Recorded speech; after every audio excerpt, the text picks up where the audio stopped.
Visit OnTableTop.com and comment on all 3 days of the Flames of War Bootcamp to be in with a chance of winning one of 3 Flames of War bundles.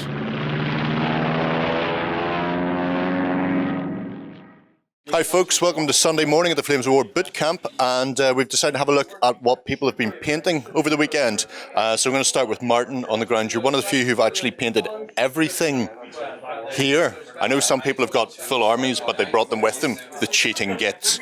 So what have you painted, and talk us through where it is and what it's up to at the moment then. Okay, so I've painted everything that's in the German side of the box. So that's the 3 Panzer IVs, the 6 Panzergrenadier platoons, the HQ. So I've got, squads over here. Some are hiding in the houses because they want to shoot these guys over here. My HQ's in the back here as well.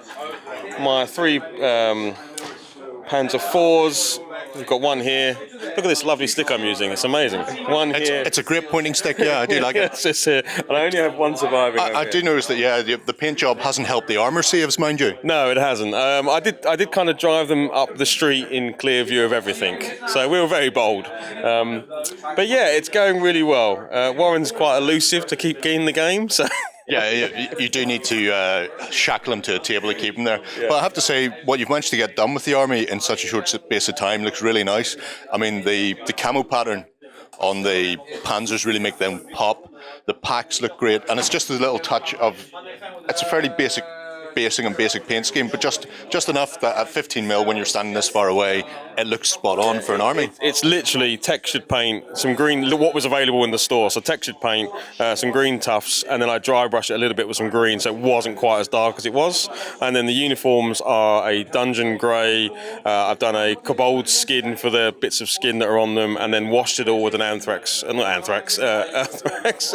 Never wash them with anthrax. You won't be able to ship them home then. Exactly. But yeah, Agrax search, yeah. Shades, and that's it. It's the first time I've painted 15mm. So it's easy, isn't it? It wasn't. Yeah, from this, like if you bring them up close, you'll go, that's shocking. But from that distance, nobody's ever bring them up that close anyway. Right. Good luck with the rest of your game when you manage to find the elusive Warren, and we're going to go and find somebody else who's painted something else. All right, folks, we're back, and this time I found some Americans. And Wayne, you've painted these over the course of the weekend, and I have to say these are absolutely spanking. So talk us through what you've got here. Yep, so I've got a parachute company group here. I've got 3 76mm, 3 75mm, and an HQ. I have to say, I'm really impressed with the amount of what looks like detail on the actual infantry bases and the basing themselves. It really makes it pop out. Was it just texture paint or sand, or how did you go about doing that? Yep, so it was the wee stickers of grass, applied them first, and then used the texture paint, and then put a wash over the top of those, and then picked them out with some dry brushing. That was the bit that took the longest. That was the real daunting bit.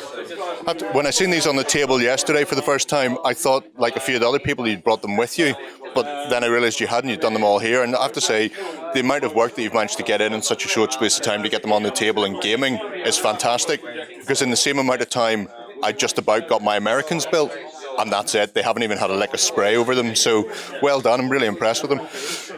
Yep, I was really hoping to do both armies this weekend, but realised on Friday night, unrealistic. Aim for one and get it done rather than piecemeal the others. So when you get home, you're going to be adding to this? Oh yeah, I've already got some stuff already bought.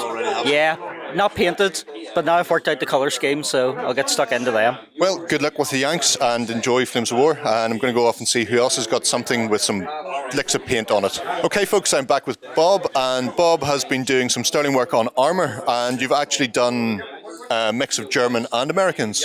So what have you got? I've got all my 36mm Shermans painted. I've got all my 75mm Shermans painted. The 3 Panzer IVs that came with the original set, and I bought a couple of extras that I found in a box, and I thought, why not? And I've got my Jagdpanther and a Panther, who did sterling work in the game last night. I imagine he would with that front armour. I really like the Germans having the consistent camouflage pattern across the board there. What colours did you use for that? All I did was I got the sand colour, which is Zandri sand from Games Workshop, base colour, sprayed the base colour, Then I washed them with a dark wash, and then when that had dried, dry brushed them just to get the stains off, and then re-stained it with the original that wash in blobs, so that it actually picks the detail without having to do any more work re-detailing, and then just dry brushed over the end just to tone it down a bit. Was the green and brown camo pattern, is it a wash, ink, or paint itself? Washes. One's a Games Workshop wash and one's an Army Painter green. Because it looks very effective. It's got that sort of semi-translucent. It doesn't look like a solid colour. It's got the fade on it, which is quite nice. And I assume relatively quick to do then as well. Very quick. I did it in about an hour yesterday afternoon. Now, what you may not be able to see from there, and I know that there are pictures somewhere already on the site, is that you've named all of the Yanks. Yes. Where did you get the names from? All but two were named after Deep Purple tracks.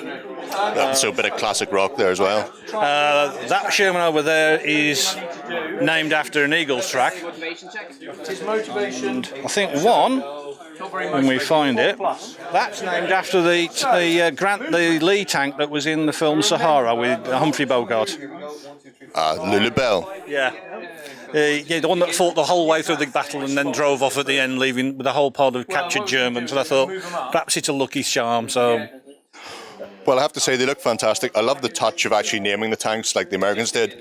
I was looking through a book yesterday where it was showing some of the things that some of the British put on the back of their tanks, including the 8th Army, where they would have Arabic abusive slogans that they'd picked up from the desert. So it's nice to see that little historical touch thrown in there. I'd say it's a great job. You're going to go and do the infantry when you get home then? Yep. Well, that'll give me nearly a full company of American paras and at least another two companies of two platoons of Germans, which will give me one nice little force for the average 4-week game that we play at our club. Well, it looks fantastic. All the best with it, and we're going to move on here. If you want to win some prizes, if you comment below, let us know what you think of the paint jobs, what sort of paint jobs you'd be going for. Would you go for the early war paras, or would you go for the later green uniforms? Likewise, camouflage, there's a whole slew of them for the Germans. What are your favourites out there? Visit OnTableTop.com and comment on all 3 days of the Flames of War boot camp to be in with a chance of winning one of 3 Flames of War bundles.